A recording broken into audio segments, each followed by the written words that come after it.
참으로 좋으신 하나님 아버지, 세상은 변하고 우리는 우리의 한계 때문에 참으로 늘 불안 속에 살아가는 존재들입니다.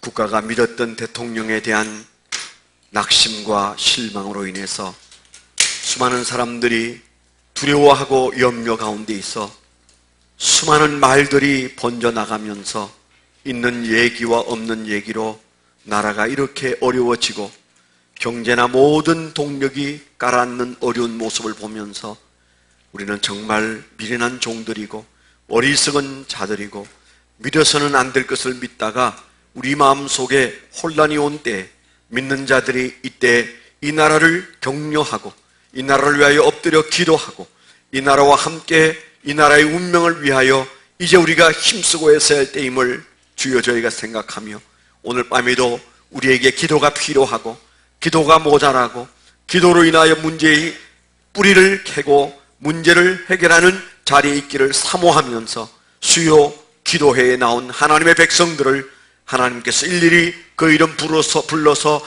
불러내 주셨으니 그 이름 위에 하나님의 복이 함께하여 주시옵소서. 심령의 시원함과 삶의 용기와 희망이 가득한 밤이 되게 하여 주옵소서.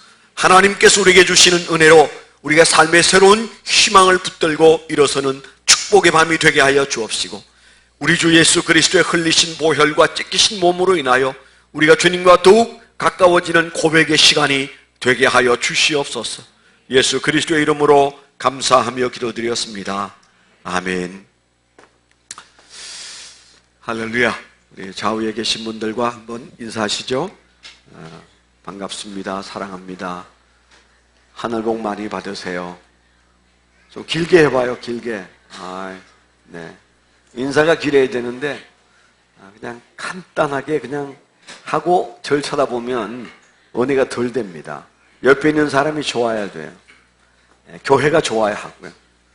오늘 저녁이 있다는 사실만으로도 충분히 올 가치가 있다. 수요일 저녁 내가 주님 앞에 예배를 드리는 이 밤에 교회가 있다는 사실, 함께 예배드릴 성도가 있다는 사실, 또 언제나 저기 서 있는 담임 목사님이 있다는 사실이 행복해야 돼요.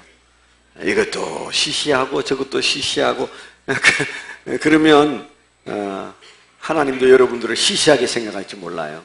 그래서 우리가 이 세상에 믿을 것들은 별로 없고 또 우리를 기쁘게 하는 것도 적지만 우리가 하나님을 생각하면 재미가 있고 살아갈 용기가 있고 찬송을 부르면 찬송의 신이 나고 그저 무심코 왔다가 찬송의 은혜 받고 그래서 여러분들이 돌아가시면 됩니다. 우리가 다 은혜를 사모해서 예배를 옵니다. 그런데 착각하지 말 것은 은혜는 두 번째. 여러분 은혜 받으려고 오신 게 아니에요. 우리는 예배 드리러 왔어요. 아멘. 하나님이 너무 좋아하시는 게 예배니까 우리가 손을 들어 하나님을 찬양하고 강단에서 퍼지는 말씀을 하나님 말씀으로 붙잡고 살려고 하고 그렇게 우리가 이 예배에서 하나님을 배우는 하나님이 좋아하는 그 예배에 우리가 효도하는 마음으로 오는 거예요. 그거면 충분해요. 예배예요. 예배. 그 다음에 여러분들이 은혜를 받아갈 수도 있고 못 받아갈 수도 있어요. 설교의 은혜가 안 될 수도 있습니다. 설교가 시원찮아서 은혜가 안 될 수도 있고 여러분 안에 분노나 염려가 가득해서 여러분 설교가 은혜가 안 될 수도 있고 죄가 가득해서 은혜가 안 될 수도 있고 그러니까 설교가 은혜가 안 되는 건 책임이 자세히 보면 복잡해요. 근데 이제 목사의 설교가 여러분들이 그냥 가만 앉아 있어도 귀에 쏙쏙 들어오게 그렇게 되면 얼마나 좋아요. 제가 설교를 잘하려고 할 것은 다 했다고 그랬죠. 얼마나 연구를 많이 했게요. 네. 설교에 관한 연구는 대한민국에 몇 안 되는 목사 중에 하나일 거예요. 그런데 노력했지만 그것 가지고는 그렇게 썩 여러분들을 기쁘게 하진 못하더라고요. 그래서 제가 늘 생각하는 게 설교는 혼자 하는 게 아니고 준비해서 나오는 목사가 있고 들으려고 애쓰는 교인이 있어서 저 준비해온 사람이 좀 시원찮으면 듣는 사람들이 찰떡같이 들으면 그 여러분 마음속에서 역사하는 영이 성령이시기 때문에 기뻐하십니다. 하나님 말씀으로 받으면 그 말씀이 우리 가운데 역사하실 겁니다. 여러분 성경을 읽으면 어떻습니까? 재미가 있어요, 없어요?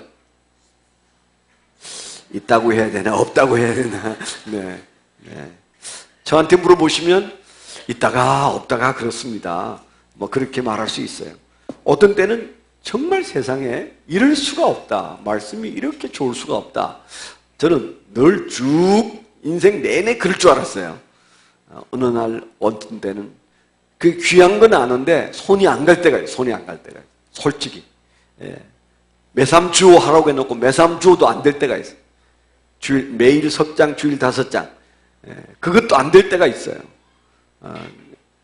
좀 책임이 있으니까 좀 읽으려고 하지만 손이 안 가요. 손이 안 가. 책은 손이 가는데 성경은 손이 안 가.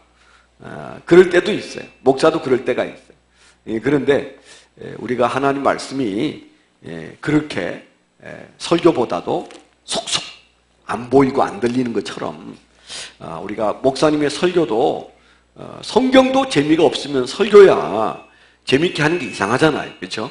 그래서 성경이 재미있어야 돼. 성경이 재미있으면 설교가 좀 재미가 없어도 여러분들은 예배로서 충분해요. 그런데 성경도 안 읽고 성경도 재미가 없고 설교도 재미가 없고 그게 이제 망하는 집안이 그래요.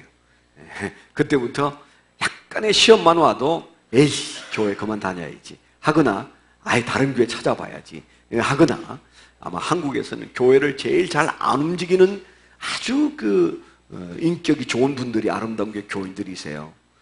제가 이렇게 다녀보면 우리 교회만큼 교인들이 안 움직이는 데도 없어요. 더 많아진 교인들은 있어요. 모처럼 몇 년 만에 우리 교회에 이제 이렇게 오시는 분들이 오셔서 하는 말이 모르는 사람이 반이에요. 그럼 자세히 보면 아는 사람이 있을까요? 없을까요? 그대로 있어. 그대로 있어. 그러니까 새로운 사람들이 계속 들어오니까 뭔가 모르는 사람이 많다고 생각할 뿐이지 왜 나가는 사람이 없겠어요? 그대로 있었으면 지금 아마 우리가 한 10,000명 됐을지도 몰라. 10,000명은 좀 많나? 좀 애누리에서 한 5,000명은 됐을지 몰라. 근데 이제 들어가고 들어오고 그러면서도 꾸준히 31년 동안 꾸준히 교회가 조금씩 자라고는 있습니다. 그래서 우리가 성경 말씀이 재미가 없다면 설교가 재미있으면 안 돼요. 왜냐하면 성경 말씀을 우리가 아무리 내가 성경을 가지고 설교를 한다 하더라도 성경만큼 진리를 말할 수는 없을 거예요. 그렇죠? 그래서 재미있는 게 그게 조심해야 될 거고 이상한 거예요. 이단들의 성경 해석이 재미있을까요? 없을까요? 이단들의 성경 해석은 재미있다. 이단들의 성경은 재미무지 없다.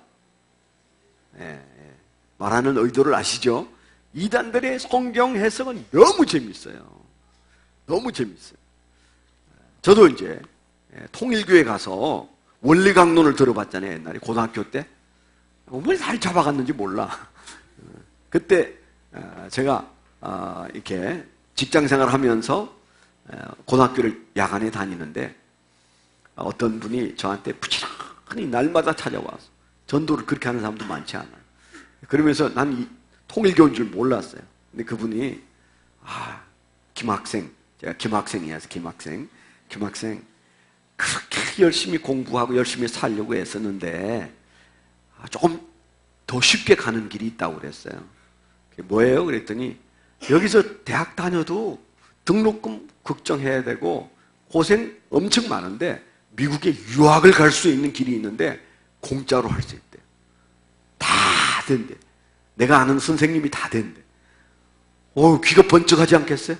예? 그 제도에서 올라와서 그냥 일하면서 공부하는데 2,370원씩 매달 2,370원씩 그때 4,000원 월급 받아가지고 2,370원 적금 부어서 대학 가려고 적금 들고 있을 때 그냥 선생님이 다 대줘서 공부하고 돌아올 수 있도록 아무것도 바라지 않는다 그래서 내가 세상에 그런 착한 사람도 있나.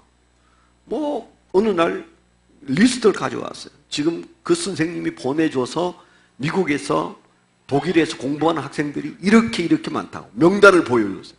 아, 이게 있구나. 그런 훌륭한 선생님이 있구나. 예수 선생님 비슷한 선생님이 있나 봐. 그래가지고 설교를 했는데 한번 가자고 그래가지고 갔더니 그게 통일교 원리강론하는 곳에 가서 앉아서 그러니까 교회에서 뼈가 굵어가지고 첫 시간 첫 마디에 그 전에 이제 어느 정도 짐작은 했지만 첫 마디에 이거는 잘못된 거다. 한자로 얼마나 또 글을 잘 쓰는지 왜 갑자기 이런 얘기를 하고 있지 바쁜데 오늘 가야 할 길이 뭔데 뭐 여튼 한자를 써가면서 강의를 하는데 진짜 원리를 말하는 것 같았어요. 그런데 자꾸만 제 안에서는 하나님이 뭐 그때는 하나님이 누군지도 모르지만 뭔가 하나님이 아니다 자꾸 그러시는 것 같았어요. 아, 여기가 아닌 것 같아. 2시간을 그 강의를 듣고 절 데려왔던 사람이 강의 좋죠? 그 뭐라 그래요? 안 좋아요. 이렇게 말할 그런 사람은 아니에요, 제가. 그래서 예. 그리고 왔는데 이제 그때부터 고민이 되는 거예요. 그래서 제가 그분에게 사정사정해서 유학을 포기했어요. 유학을. 네. 그래서 유학을 못 갔습니다만은 그때 유학 갔다 왔으면 지금 통일교 간부쯤 됐을지 몰라요. 그 양반들은 성경을 풀어도 저는 한자를 잘 몰라요. 그래서 한자를 잘 쓰지도 못해요. 그분은 막 칠판 가득히 한자를 쫙 한문을 쓰면서 강의를 하는데 하여튼 강의가 대단했어요. 신철지로 들어가서 앉아있으면 그냥 막 빨려 들어간다잖아요. 왜 그럴까요? 그걸 다 조작해가지고 성경을 나름대로 풀어서 딱을 딱 맞춰 놓으니까 논리적으로 딱딱 맞거든. 교회에서는 논리가 안 맞습니다. 그렇죠? 태초에 하나님이 천지를 창조하시니라. 그거 교회에서 설명해요? 안 해요. 그냥 믿으래. 그런데 거기는 다 이건 그렇고 저건 저렇고 짝을 맞춰가지고 설명을 하니까 교회에서 늘 억지로 다니다가 솔깃해지는 거예요. 그리고 그들이 베푸는 사랑이 또 얼마나 큰지 그들의 관심이 마음을 아주 문을 활짝 열게 만들어주고 그래서 이단들 속으로 들어가면 나중에는 깨달을 때는 늦으리 못 나와요. 깨달을 때는 이게 잘못됐다. 깨달을 때는 못 나와요. 절대 못 나와요. 재산이 잡혀 있거나 아니면 어떤 성적인 놀이개가 되어 있거나 아니면 생활 문제가 거기에 걸려 있거나 그래서 못 나와요. 알아도 그냥 사는 거예요. 이제 그런 이단들의 세계가 굉장히 재미있다는 거. 그러니까 성경은 은혜를 받아야 재밌지 그냥 재미없고 설교도 대체로 설교는 진리를 말하는 설교라면 여러분들이 은혜를 받아야 그게 들리지. 제 설교를 여러분들이 들으면 은혜가 되는 사람이 있고 은혜가 안 되는 사람이 있어요. 똑같은 사람이 설교를 하는데 듣는 사람이 더 듣고 싶다. 저한테 더 듣고 싶다는 사람은 현재까지 별로 없어요. 그렇지만은 저는 그렇게 생각합니다. 지난 주일날 실컷 설교 듣고 오늘 또 와서 앉아있고 그리고 오늘 새벽에도 설교 듣고 오늘 또 저녁에 와서 앉아있으면 내가 어떻게 해석을 해야 돼요? 저분은 설교를 들어도 또 듣고 싶어 하는구나. 내 설교를 듣고 싶어서 저렇게 열심히 오는구나. 이렇게 해석하는 게 맞죠? 네, 안 해도 아니어도 그렇게 해석하고 싶습니다. 그래서 여러분들이 수요일마다 그냥 몇 발만 더 가면 유명한 교회, 세계에서 가장 유명한 교회가 있는데 그 교회 쳐놓고 여기 오는 것은 틀림없이 아마 제 설교가 들을만하다. 재밌기는 안 하지만 정말 저 설교가 정말 들어야 되는 설교다. 성경 다음으로 귀한 설교다. 그런데 성경이 재미없는 것처럼 설교도 재미없을 수 있다. 이런 논리를 가지고 오셨으리라고 저는 굳게 믿습니다. 그래서 성경이 보편적으로 은혜가 오지 않을 때는 재미가 없어요. 설교도 성경도 재미가 없다면 설교는 오죽하겠어요. 그렇게 이해하시면 좋아요. 그래서 이제 여러분들이 그 설교나 성경이 재미있고 좋아지려면 여러분 안에 뭐예요? 지남철처럼 끌어당기는 은혜가 있어야 돼요. 은혜가. 그 은혜를 여러분들이 가져야 들립니다. 제가 늘 얘기하죠. 비가 아무데나 내리는 게 아니에요. 아무데나 가다가 그냥 무거워서 그냥 비가 내리는 게 아니고 사막에는 내린다 안 내린다? 안 내려. 사막에 안 내리는 이유는 그 사막이 본래 사막일게요? 아니에요. 본래는 그래도 거기에 호수도 있고 그리고 울창한 숲도 있었고 그랬었습니다. 그게 황야가 됐다가 그 다음에 이제 사막이 되는 거죠. 왜 그런지 아십니까?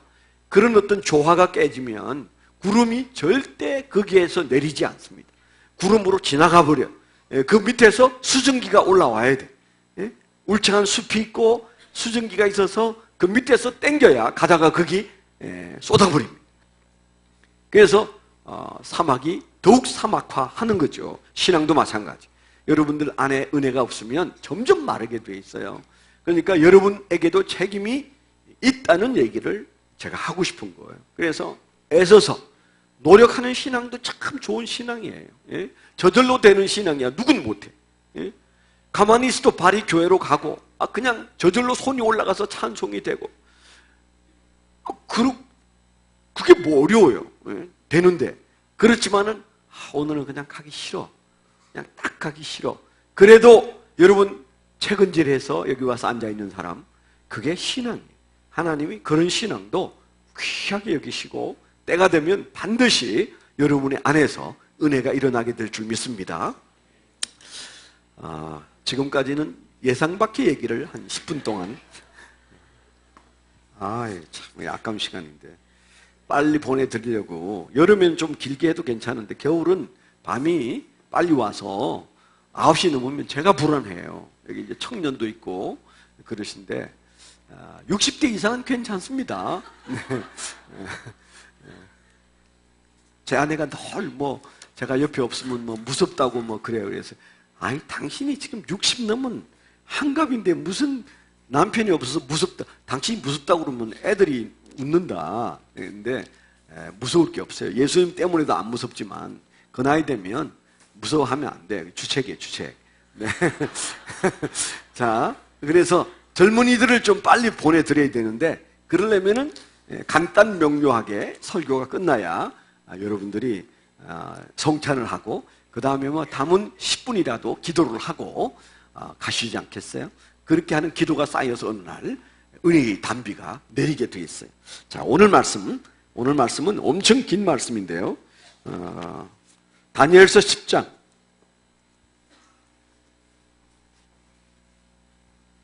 평소 잘 안 읽는 본문이니까 1절부터 21절까지 교독을 한번 읽어볼게요. 다니엘서 10장 1절부터 마지막 절까지 한 장을 한번 읽어보는 겁니다. 여러분들이 이렇게 길게 읽는 훈련을 좀 많이 해야 되는데요.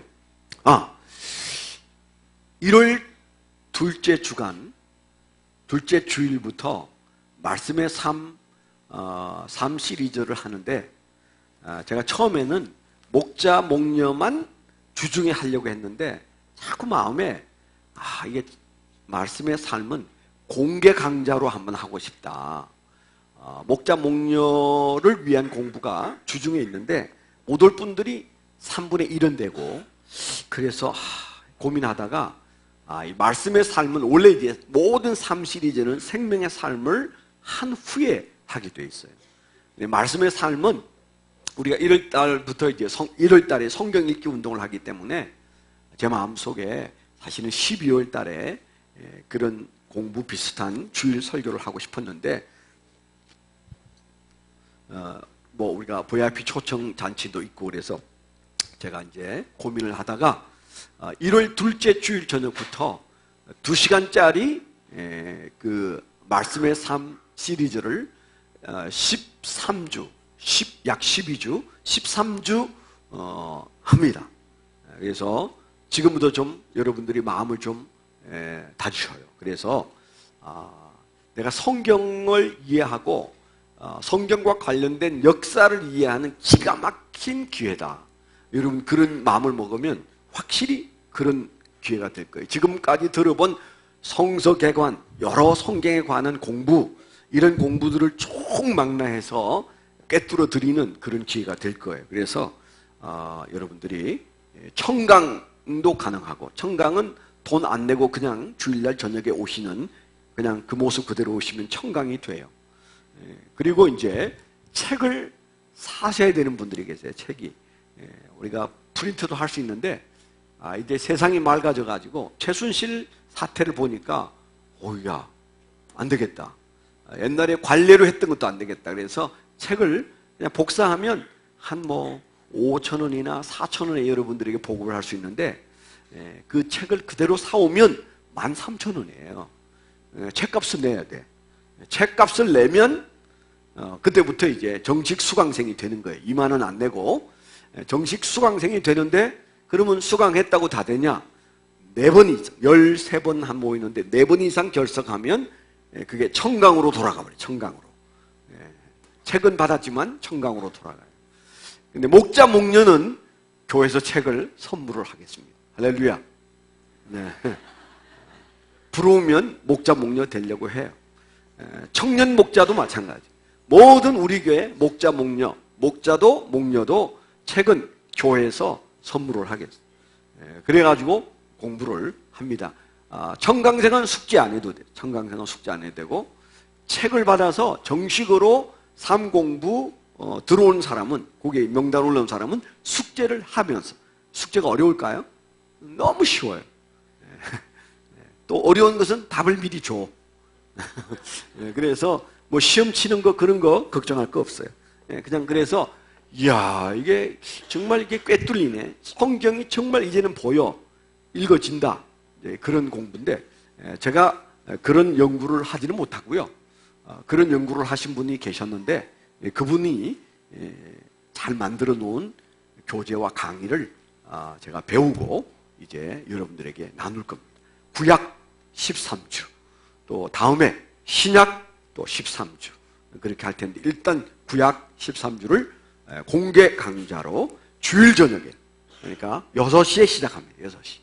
6시 시작해가지고 목장 주일 저녁에 하는 분들은 이제 좀 고민하셔야 돼요. 누가 주일 저녁에 목장하래? 하지 말라고 했잖아.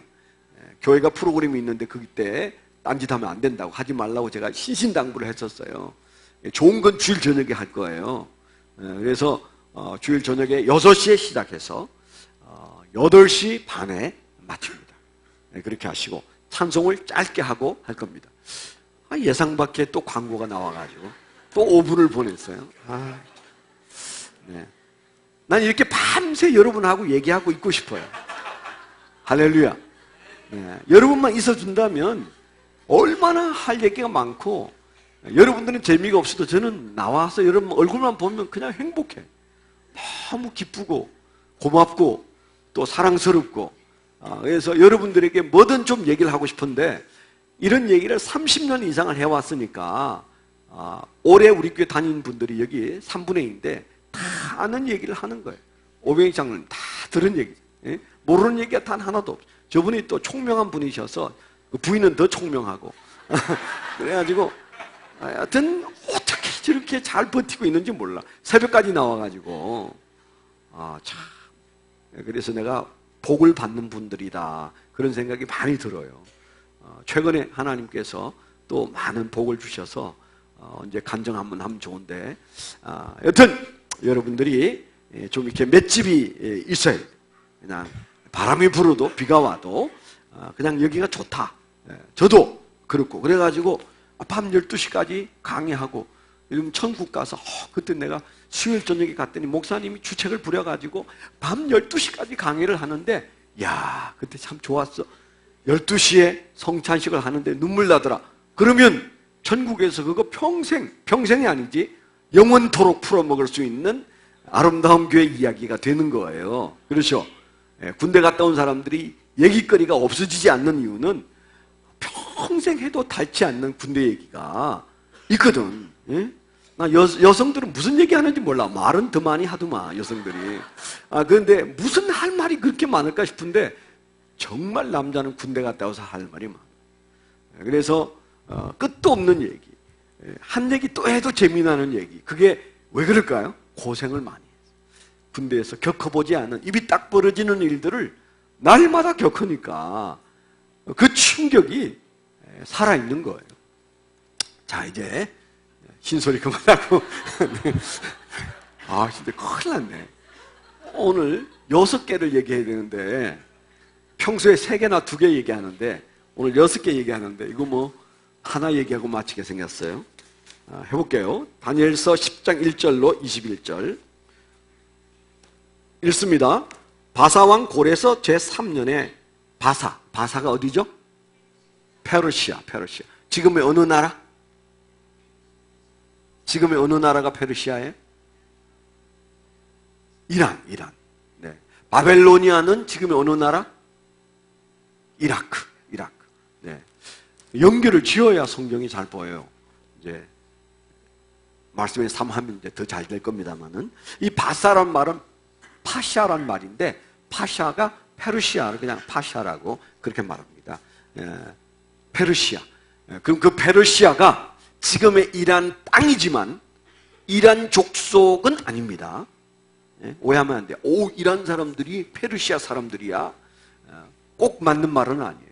족속은 그 사이에 나라가 12번도 더 바뀌어가지고 그 인종이 아주 막 그냥 있는 대로 바뀌어가지고 그 사람들이 페르시아 후손 아니에요. 바빌로니아의 후손이 지금 이제 이라크다. 뭐 틀린 건 아니지만 맞는 게 아닙니다. 뭐 족속이 너무 많이 바뀌어가지고 그래서 땅은 그 땅이에요. 유물도 그 유물이에요. 근데 그 유물과 아무 상관없는 사람들이 중동에 다 섞여 살고 있습니다. 이스라엘도 마찬가지예요. 그래서 우리가 잘 이해하면 땅은 그대로인데 사람이 바뀌는 역사가 도대체 어떻게 그렇게 일어났을까? 그 뒤에 하나님의 손이 보인다고. 이게 하나님이 뒤에서 역사하시는 게 보인다. 그게 이제 섭리적 역사관을 우리가 갖게 될 때 그게 비로소 보이게 됩니다. 그게 보여야 이제 세상을 제대로 알 수가 있어요.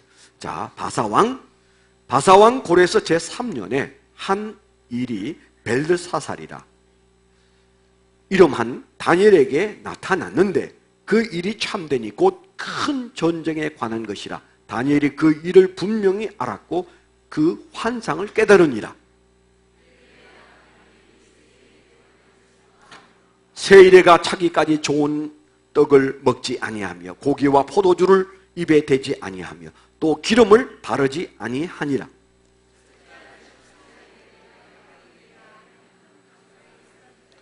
그때 내가 눈을 들어 바라본 적 한 사람이 세마포 옷을 입었고 허리에는 우바스 순금띠를 띠었더라.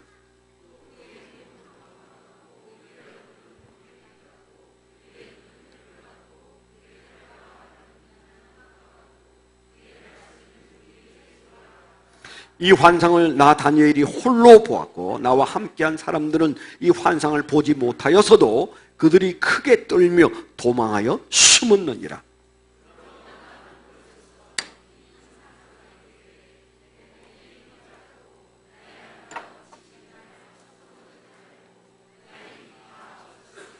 내가 그의 음성을 들었는데 그의 음성을 들을 때 내가 얼굴을 땅에 대고 깊이 잠들었느니라.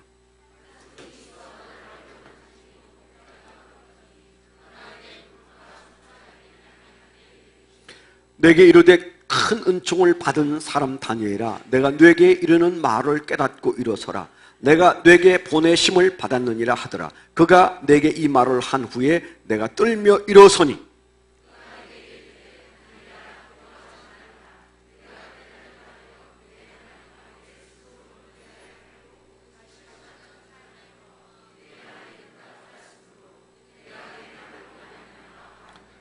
그런데 바사 왕국의 군주가 20일 동안 나를 막았으므로 내가 거기 바사 왕국의 왕들과 함께 머물러 있더니 가장 높은 군주 중 하나인 미가엘이 와서 나를 도와주므로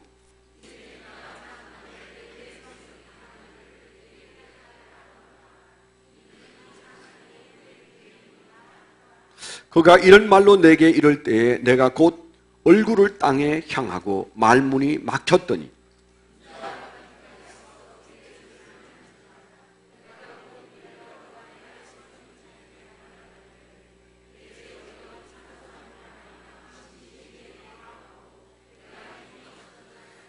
내 몸에 힘이 없어졌고 호흡이 남지 아니하사오니 내 주의 이 종이 어찌 능히 내 주와 더불어 말씀할 수 있으리까 하니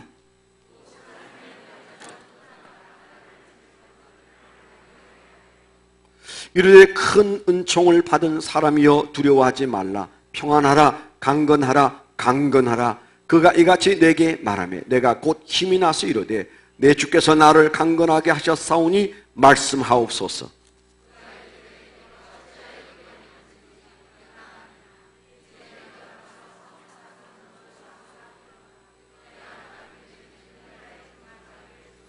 다 같이 오직 내가 먼저 진리의 글에 기록된 것으로 내게 보이리라. 나를 도와서 그들을 대항할 자는 너희의 군주 미가엘 뿐이니라. 아멘. 아멘. 여기에 어려운 말이 많아서 무슨 말인지 모르겠다. 그렇게 생각하는 분들이 더러 많이 계실 거예요. 흥미가 좀 떨어질 수 있는 부분인데 간단하게 이렇게 생각하면 됩니다. 포로로 잡혀 그러니까 BC 한 600년경에 포로로 잡혀갔던 다니엘이라는 어린 청년이 그곳에서 놀라운 어떤 영적인 파워가 있어서 그 영적인 파워를 인정받아가지고 그가 궁중에서 포로로 잡혀간 바벨로니아에서 궁중에서 살면서 그 바벨로니아 느부갓네살 왕 때부터 시작해서 그 나라의 여러 어려운 문제들을 이 다니엘을 통해서 해결받게 되면서 점점 그가 유명해져서 국무총리를 하게 되었다. 거기까지 우리가 잘 아시잖아요. 그러니까 여러분 잘 기억하세요. 청년들이 많아서 제가 정말 부탁드리고 싶은 말씀인데 사람이 그냥 밥 먹고 사는 일은 발로 뛰면서 살아요. 그리고 조금 높은 자리에 올라가서 괜찮은 위치에 여러분들이 회사 생활을 하고 사업을 하기를 원하면 여러분 그저 머리 쓰면 됩니다. 그런데 그 다음 단계로부터는 발로 뛰어도 안 되고 손으로 해도 안 되고 머리를 써도 안 되고 영적인 파워에 의해서 인생의 문제가 결정이 되고 예를 들어서 한 가족을 먹이는 일은 발로 뛰어도 돼요. 한 가족을 먹이는 건. 집안 식구, 자식 공부시키고 그렇게 사는 것은 발로 뛰어도 돼요. 그런데 한 1000명쯤 먹이려고 하면 이 머리로 먹여야 돼요. 발로 뛰어서는 절대 100명, 1000명을 못 먹이죠. 그런 능력이 안 나와요. 그래서 머리를 써야 되지 않습니까? 머리가 좋아야 되고 지혜로워요. 그런데 1000명을 넘어서서 있는 영적 그 세계는 그건 사실은 마귀의 힘을 빌리거나 하나님의 힘을 빌리거나 이 영적인 파워가 있어요. 그래서 여러분 그 단계가 높은 단계에 올라가서는 학벌을 안 따져요. 잘 보세요. 학벌 안 따져. 대통령 학벌 따져요? 안 따져. 초등학교 나온 사람도 대통령하고 고등학교 나온 사람도 대통령하고 여러분 기억 속에 있는 불과 얼마 전에 이 세상을 떠난 김대중 대통령도 상고 나왔어요. 덕수 상고도 아니고 목포 상고 나왔어. 목포. 목포 상고 나온 분이 우리 교회는 없죠. 학교 치고 그분 때문에 유명해지긴 했지만 옛날에 목포 상고가 조선 말기에도 좀 유명하긴 했어요. 조선 말기가 아니고 외정시대. 그랬지만은 목포 상고 나오신 분. 그 다음에 노무현 대통령은 어디 나왔을까요? 그분은 부산 상고 나왔어요. 부산 상고. 그러니까 고등학교밖에 못 나왔어요. 그런데 역대 대통령 중에 가장 총명한 분 하면 김대중 대통령을 딱 우리가 생각합니다. 가장 멋있는 대통령, 반대도 있겠지만 인정 못하는 분도 계시지만 가장 멋있는 대통령 하면 노무현 대통령. 그러니까 근데 가장 좋은 대학 나온 분 1대 대통령 이승만 대통령 프린스턴 대학 나와. 기가 막힌 대학 나와. 그 다음 학벌 좋은 분이 누굴까요? 거제도 사람. 요즘 거제도 사람이 또 시끄러워요. 김기춘 비서실장. 거제도 사람인지 내가 거제도 사람이라고 막 그랬더니 이분 요즘 아주 혼나고 있어요. 김영삼 대통령 근데 그분 때 뭐 있었어요? IMF 있었어, IMF. 그러니까 서울대학 나온 사람이 IMF 일으키고 목포 상고 나온 사람이 IMF 해결했어. 그렇죠? 약간 정치 얘기하니까 약간 시무룩하네. 네. 그러니까 제가 얘기하려고 하는 것이 우리가 어느 단계 넘어가서 정말 인간으로 이 세상에 와서 사람 노릇 제대로 하고 많은 사람들에게 유익을 주고 싶다. 만일에 그런 마음을 가지고 있다면 그건 여러분들이 공부 열심히 하는 것으로는 해결이 안 돼요. 영적인 파워가 있어요. 아멘? 다니엘이 영적인 파워를 가진 사람이었어요. 이 사람은 바벨로니아 때도 국무총리, 메데란 나라가 이제 일어섰어요. 바빌로니아가 기울고, 메다가 들어섰을 때도 국무총리, 페르시아가 들어섰을 때도 국무총리. 족속도 다르고 나라도 다른데, 그러니까 이 나라가 무너지고 다른 나라가 있었고, 무너지고 다른 나라가 일어섰는데도 완전히 다른 세상이 왔는데도 국무총리는 그대로 있었어요. 상상이 돼요? 그런 사람이 다니엘인데 왜 그렇게 됐을까요? 똑똑했어? 물론 우리가 인간적으로 보면 똑똑한 거지만 우리가 성경적으로 보면 뭐예요? 그분이 영적인 사람이었어요. 영적인 사람. 아멘? 여러분 수요 기도에 와서 10분, 20분 기도하는 것도 여러분들은 못 느끼지만은 여러분들이 서서히 영적인 사람으로 변해가고 있는 증거예요. 성찬식을 진지하게 하는 것이 별것 아닌 것 같지만 서서히 여러분이 영적으로 변해가는 겁니다. 자기는 잘 몰라요, 자기는.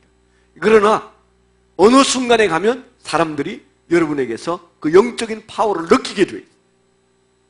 우습게 볼 수가 없는 그 무엇이 우리 안에서 작동하게 돼 있어요. 그런데 이 다니엘이라는 사람은 어떻게 영적인 사람이 됐냐? 첫째도 둘째도 셋째도 기도였어요. 그는 기도의 사람. 그의 기도에 대해서는 제가 여러 번 시리즈로 설교하기로 했는데 대단한 기도의 사람이에요. 여러분 우리가 신앙생활 하면서 무슨 일이 있기 전에 기도하다가 문제가 생기면 기도 안 하는 인간들이 있어요. 예? 무슨 일이 없을 때는 기도 열심히 해. 예? 문제가 생기면 기도 치워버려. 기도 안 해. 심각한 사람이죠. 어떤 사람은 생전 기도 안 하다가 문제가 생기면 기도하는 인간도 있어요. 네. 제가 인간이라는 단어를 쓸 때는 이유가 있다고 그랬죠. 네. 조금 마음에 안 든다는 말을 제가 그렇게 표현한다고 그랬어요. 이해하십시오. 문제 없을 때는 기도도 안 해. 문제가 있을 때 기도해요. 이 사람은 아까 처음 말한 사람보다 좀 나아요. 예? 평소에 기도하다가 문제 생기면 기도 잊어버리고 사는 사람보다 평소에 기도 안 하다가 문제 생기면 기도하는 사람이 좀 나아요. 그렇다고 또 기도 요즘 하던 것도 때려치울라. 나 지금 문제가 없어. 그게 낫다면 내가 문제 생기면 기도하지. 참 푼수예요. 네. 그렇게 하면 안 돼. 어떤 사람은 문제가 없을 때나 문제가 있을 때나 기도하는 사람. 할렐루야. 여러분들이 그런 다니엘을 배우게 되기를 축원합니다. 그는 정말 등장하면서부터 기도의 사람으로 등장해요. 그 인생이 긴 세월을 가는데 그의 인생의 끝점으로 갈수록 더 강력해지는 기도의 삶이 나와요. 우리가 잘 아는 6장에 보면 그를 넘어뜨려 죽이려고 하는 사람들이 꾀를 내가지고 그가 그 다리오에게 그 치성을 드리지 않고 하나님께 기도하는 장면을 잡아가지고 비디오를 찍어서 이제 그를 넘어뜨리려고 하는 사람들이 있음에도 불구하고 자기가 늘 하던 그 기도, 그 기도만 하는 게 아니에요. 그 장소에서 그것도 보라고 문을 탁 열어놓고 그리고 기도하는, 배짱이 좋아서 그럴까요? 아니에요. 난 기도하다가 죽어도 기도는 멈출 수가 없어. 예수 믿는 거 멈추라면 아마 우리가 그럴 거예요. 그런데 기도는 우리가 그게 목숨 걸 이유가 없을 것 같은데 그는 내가 하던 기도의 습관을 아무도 왕도 무너뜨릴 수 없고 내 목숨마저도 내 기도의 습관을 무너뜨릴 수 없다. 이게 대단한 분이잖아요. 그런 그가 그렇게 기도하는 삶을 사는 그에게 하나님이 계속적으로 뭘 주셨어요? 환상을 주셨어요. 환상을 주셨어요. 전 세계, 지난 세계, 현재, 미래, 이 지구의 종말에 이르기까지 하나님이 계획하는 바를 다 보여줬어요. 여러분, 사람이 자기 속내를 아무에게나 다 보여주지 않습니다. 믿을 만한 사람, 마음이 통하는 사람, 그렇죠? 옆에 있는 사람이 마음이 통하는 사람인지 안 통하는 사람인지, 밥 한 끼도 안 먹은 사람인지 한번 보세요. 예? 부부, 자매는 뭐 빼고, 예? 옆에 있는 사람하고 밥 깨나 먹었는지 안 먹었는지 봐봐요. 예? 그러면 안 친한 거예요. 밥 한 끼도 먹어본 적이 없다? 친하다 안 친하다? 아, 대답을 빨리 해야 설교가 빨리 끝날 시간이 아직 시작 못했어. 네. 오늘 진짜 밤 11시까지 하게 생겼고, 오늘 서론만 하고 본론은 다음 주에 해야 되나? 이거 큰일 났네. 그래서요, 친하다는 거예요. 친하다는 거예요. 하나님이 생각했을 때, 넌 나하고 친해. 그러면 다 나와요. 다 나와요. 하나님의 모든 것이 다 나와요. 그래서 다니엘에게 다 보여주셨어요.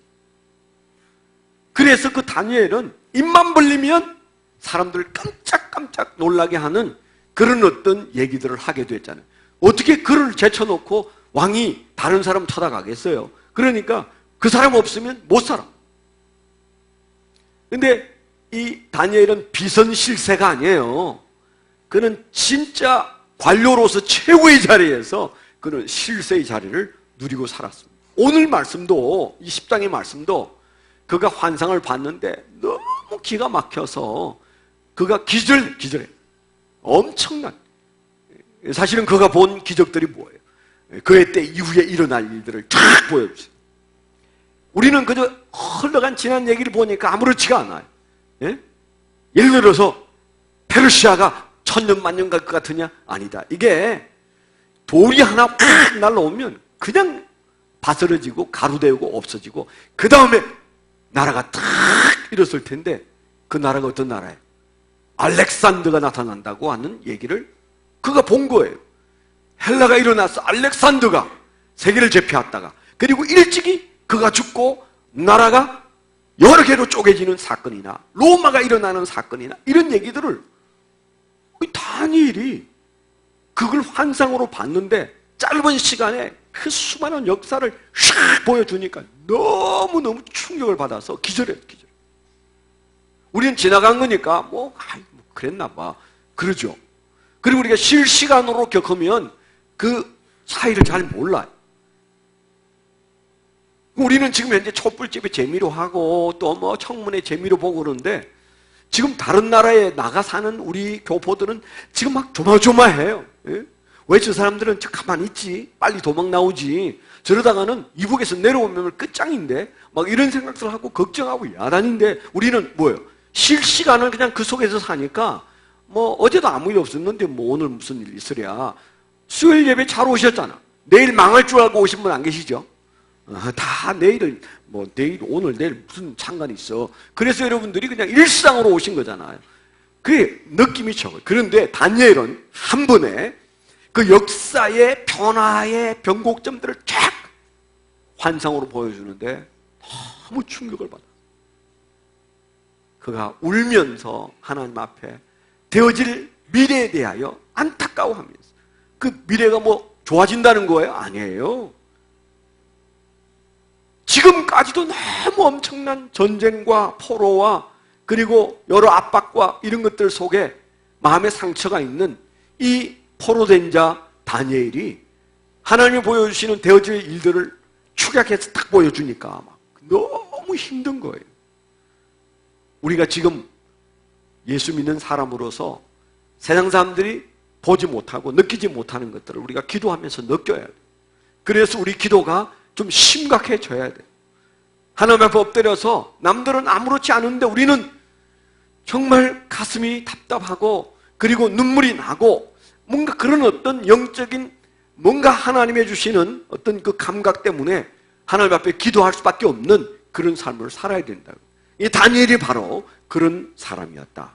우리가 이 엄청난 얘기를 오늘 잠시 10장 한 장을 읽었습니다.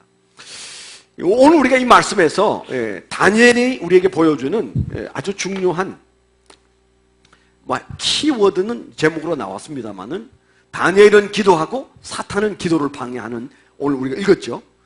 그래서 천사가 해답을 가지고 오는데 바사에 붙잡혀서 지체하는 바람에 그가 아주 고통하는 그런 얘기들이 성경에 나옵니다만은 핵심은 다니엘은 무슨 사람이에요? 기도의 사람. 다니엘은 기도하고. 근데 왜 그냥 기도하면 하나님이 착착 접수하고 그러는 것 같지만 우리가 다 이해하지 못하는 기도의 세계에 비밀이 있다는 것을 우리에게 말해주고 있는데, 이 기도에 관한 한 사탄이 뭐해요? 사탄은 방해해요.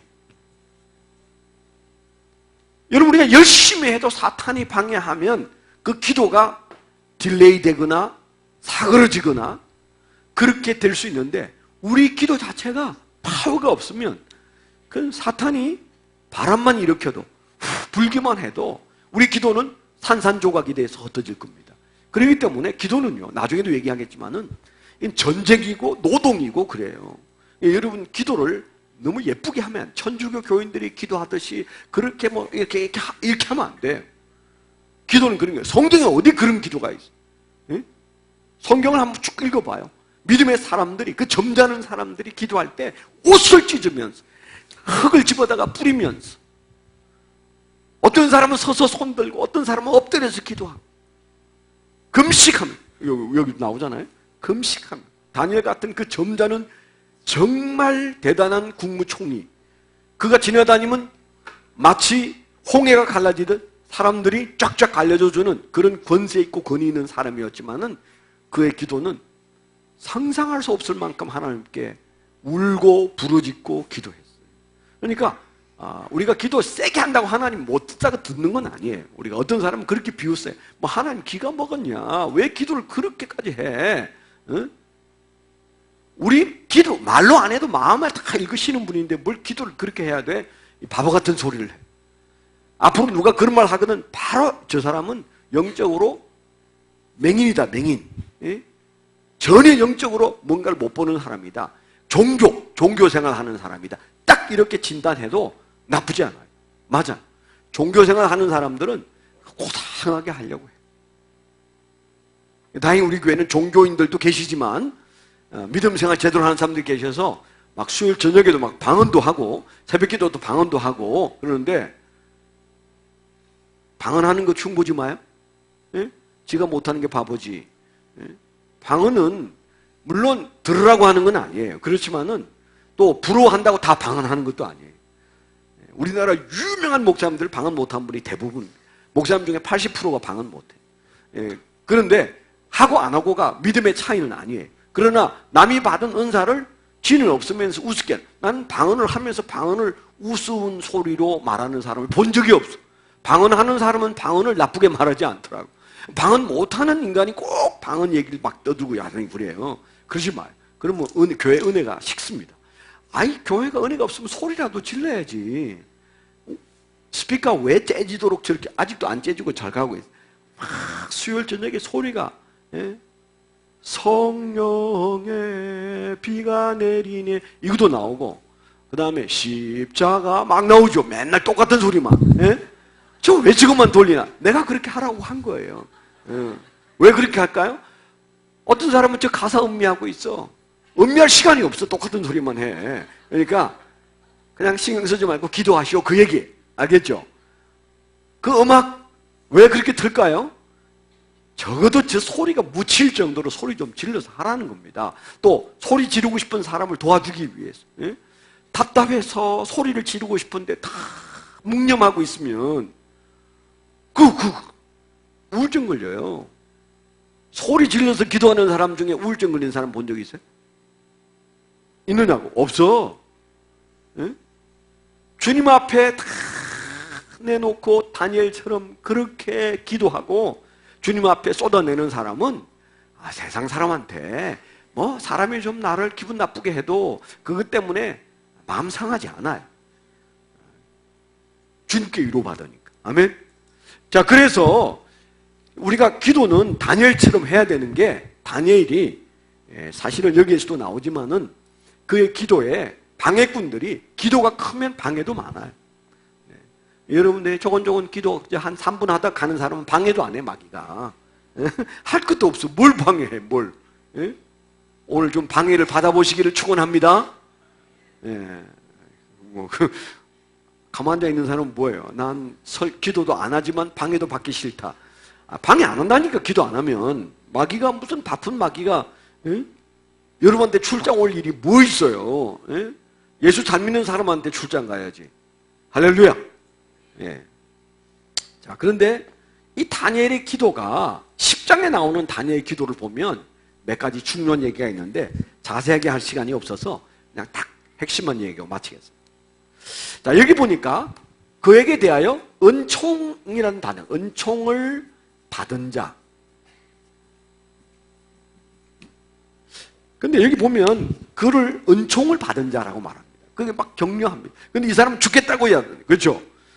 너 은총을 받은 사람이라고 말하는데 사실은 본인은 지금 무진장 힘들어요. 힘도 빠지고 굉장히 힘들어합니다.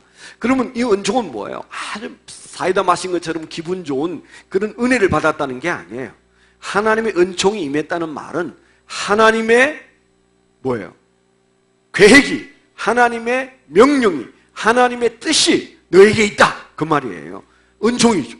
하나님이 너에게 관심을 가져서 너에게 너를 통하여 하나님이 뭔가를 하시려고 한다. 이것처럼 큰 은총이 없어요. 우리가 은총 생각할 때 소극적인 것은 내 마음에 위로가 와서 너무 기분이 좋아요. 우리가 이게 은총인 줄 아는데 진짜 은총은 그게 아니고 하나님이 너에게 반해가지고 너를 하나님의 역사에 들어 쓰시려고 한다. 하나님의 섭리에 너를 끼워 넣으려고 한다.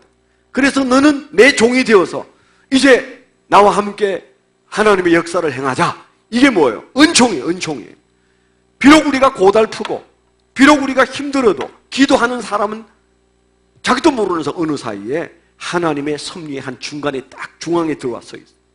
이 세상은 어차피 우리는 그저 하나님이 다 내려놔도 고난의 삶을 삽니다. 잘 보세요. 예수 믿는 사람인데 나 교회 힘들어요. 나 건드리지 마요. 그런 사람이 평안하게 사는 거 보신 적 있어요? 없어. 내가 보면 똑같이 살아. 똑같이 어려워. 대신에 어렵게 사는 얘기를 교회 와서 못해. 창피해서. 예? 근데 좀 주님을 위해서 사는데 뭔가 좀 어려워. 그러면 막 말을 해. 예? 하나님이 나를 부려먹더니 하나님 내 지금 뭐 이렇게 돌아보시지도 않고 왜요? 그렇게 살았으니까 그 말이 나오는 거야. 그런데 늘 도망만 다니던 사람이 뭔가 삶이 안 풀려. 그럴 때 하나님 원망? 속으로 하지 겉으로 내놓고 못해. 누군가가 들으면 그 사람이 나를 평가할 걸 알기 때문에. 그래서요, 이 은총이라는 말은 하나님의 섭리에 너를 끌어넣어서 너와 함께 내 뜻을 이루고 싶다. 그런 뜻이에요. 그러니까 이 기도 없이는 절대 이런 게 안 나와요. 기도 안 하는 사람을 누가 하나님이 들었으셔? 안 들었으셔.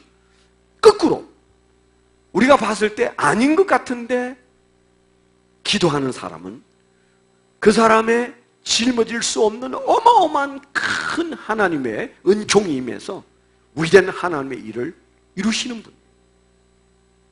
옆에 있는 명성교회 김사원 목사님이 저는 그런 분이라고 생각해요. 정말 그분은 그저 수수한 분인데 얼마나 큰 교회를 이루고 큰 일을 했는지 몰라요. 물론 부정적으로 보는 사람도 있지만은 우리가 긍정적으로 볼 것도 많이 있다고 봐요. 그 중에 그분에 대한 많은 얘기들 중에 하나가 그분이 개척을 요 앞에서 했을 때 2층 3층 얻어가지고 개척을 할 때 아들이 죽었다잖아요. 병원에 가야 되는데 가지도 못하고 그냥 하는 사이에 아이가 무슨 병인지도 모르고 그냥 죽었어요.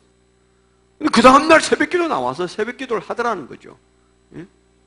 아들이 죽었음에도 불구하고 하나님 앞에 엎드려서 기도하고 그리고 예배를 태연하게 인도하는 그 모습을 보고 사람들이 기함을 했다잖아요. 아니, 사람만 놀랬겠어요? 하나님이 안 놀랬겠어요? 내가 너를 쓸 거야.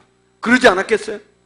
그래서 하나님께서 그에게 은총을 베풀었다. 이렇게 말할 수 있는 겁니다. 아니, 그런 일들이 아주 일상다반사예요. 하나님이 그렇게 사람을 쓰셔. 하나님이 쓰는 사람이 뭐예요? 은총을 받은 자예요. 이거 우리가 중요한 얘기입니다. 그래서 다니엘이 뭐가 무슨, 그거 어느 대학 나오고, 그거 얼마나 IQ가 얼마나 없어. 그런데 하나님께서 그를 들어 쓰시는 이유는 하나님이 그에게 뭐예요? 은총을 주신 때문인데, 어디로부터 온 은총이냐? 기도하고 주님 앞에 엎드리니까 하나님께서 그를 붙잡아 쓰신다. 우리가 한 번 가는 인생입니다. 두 번 가지 않아요. 두 번 산다면 이렇게도 해보고 저렇게도 해볼 텐데, 저도 인생을 두 번 살 수 있다면 좀 생각이 달라지겠는데 딱 한 번밖에 못 살아요. 그러니까 제가 가야 할 길은 목사가 최고야. 이것밖에는 더 보이는 게 없어.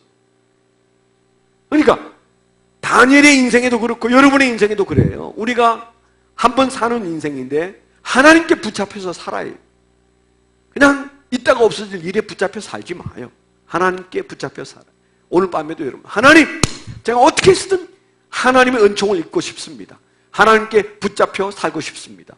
그러기 위해서 제가 기도가 달라져야 되는데 제 기도의 문 좀 열어주세요. 여러분이 그렇게 하나님 앞에 기도할 필요가 있어요. 내가 잊어버렸는데 수요일 설교를 우리 그 핸드폰에 올리죠. 나 그거 올리지 말라고 그랬는데 올리겠다고 해서 내가 한번 알았다고 그랬더니 하다가 보니까 그냥 기분대로 말하는데 이걸 방송에서 들으면 얼마나 웃길까요? 여러분도 인내하면서 참아주고 있는데. 네. 두 번째는요. 깨달음이 기도와 함께, 깨달음. 오늘 말씀에 보면 이런 말씀이 나와요. 그렇죠? 여기 보면 그가 하나님 앞에서 그의 몸은 이제 그 나타난 하나님의 사람의 대단한 모습을 그가 보고 그 다음에 8절에 그러므로 나만 홀로 있어서 이 큰 환상을 볼 때 그가 혼자 보고 다른 사람은 못 봤어요. 그런데 다른 사람은 뭐예요? 그냥 도망쳐 숨었다. 뭔가 심각한 일이 벌어진 줄 알고 9절에 보면 내가 그의 음성을 들었는데 그의 음성을 들을 때 내가 얼굴을 땅에 대고 깊이 잠들었다. 그러니까 기절했다는 말이에요. 그런데 나를 어루만지기로 내가 떨었더니 그가 내 무릎과 손바닥이 땅에 닿게 일으키고 내게 이르되 큰 은총을 받은 사람 다니엘아, 내가 내게 이르는 말을 깨닫고 일어서라. 내가 내게 보내심을 받았느니라 하더라. 그가 내게 이 말을 한 후에 내가 떨며 일어서니 그가 내게 이르되 다니엘아 두려워하지 말라. 내가 깨달으려 하여 내 하나님 앞에 스스로 겸비하게 하기로 결심하던 첫날부터 내 말이 응답받았으므로 내가 내 말로 말미암아 왔느니라. 무슨 얘기예요? 간단하게 말하면 이런 말입니다. 그가 그 환상을 보고 놀래가지고 기절을 했을 때, 그런데 그 하나님의 사자가 그를 일으켰습니다.